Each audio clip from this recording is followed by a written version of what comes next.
Title: The Last Broadcast. The town of Millbury was never the same after the world outside its borders fell apart.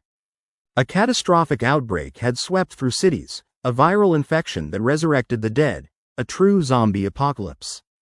But Millbury had, for a time, remained isolated, the townsfolk convinced their peaceful lives would continue uninterrupted, shielded by the rolling hills and thick forests surrounding them.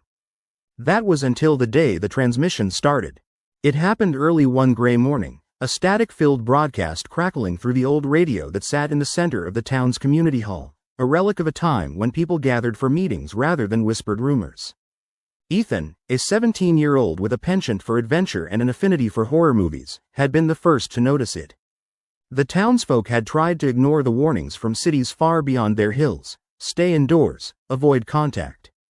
As days turned into weeks, complacency turned to ignorance. Ethan found himself drawn to that static, a sense of unease bubbling beneath his skin each time he tuned in. "Do you hear that?"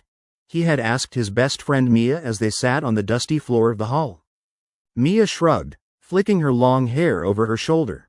She had always been skeptical about Ethan's fascination with the macabre. "It's just a glitch, Ethan. It's nothing." But one evening, after the sun dipped behind the horizon, the radio crackled to life, lifting a veil of silence heavy in the air.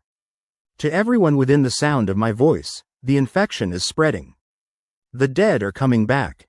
They hunger for flesh. We are the last station alive, help us." Ethan's heart raced. He shared a glance with Mia. They had grown up on horror stories, but this was terror incarnate. "What if it's true?" he whispered, the excitement in his voice drowning under a sea of dread. "That's just some prankster trying to scare us.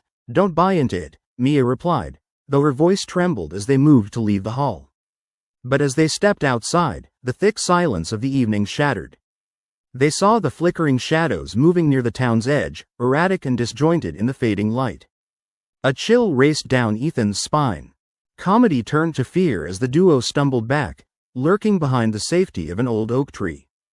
The moans echoed through the night, deep and guttural, chilling the air around them.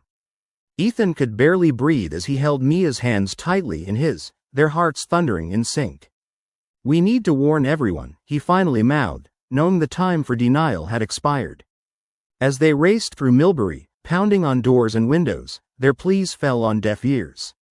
Locked inside their homes, the townsfolk clung tighter to their assumed safety, a comforting illusion of normalcy forcing them to turn a blind eye to the grim shadows lurking just beyond their doorsteps.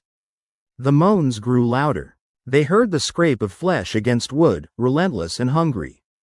Trapped between hope and reality, Ethan grabbed Mia's arm, dragging her back toward the community hall, where the radio had last echoed dire warnings.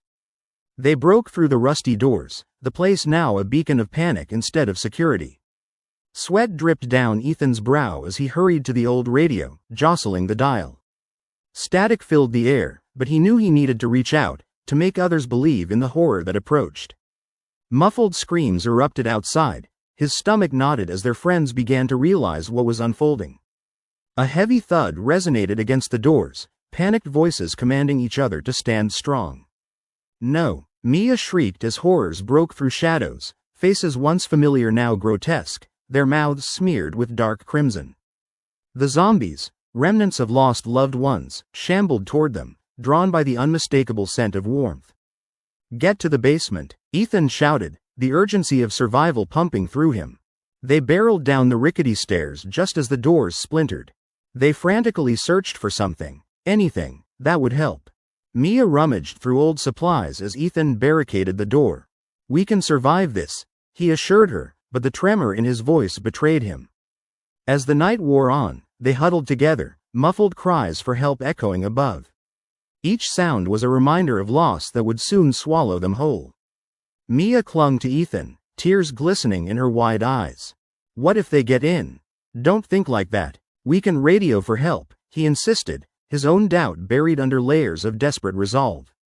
Bolstered by her unwavering faith in him, Ethan turned the radio knob, searching endlessly for a savior outside the decaying remains of Millbury. Each static-laden moment was a prayer wrapped in despair. Finally, a voice. "Please, anyone? We can help. We have supplies. Just hold on." But it was cut short, then static. Heartbreaking silence. Suddenly, the basement door cracked beneath the relentless weight of the dead.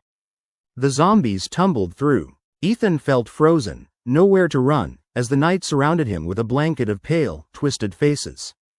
In that harrowing moment of uncertainty, he took Mia's hand tighter, squeezing. "We'll face this together, no matter what," he said, his voice firm now.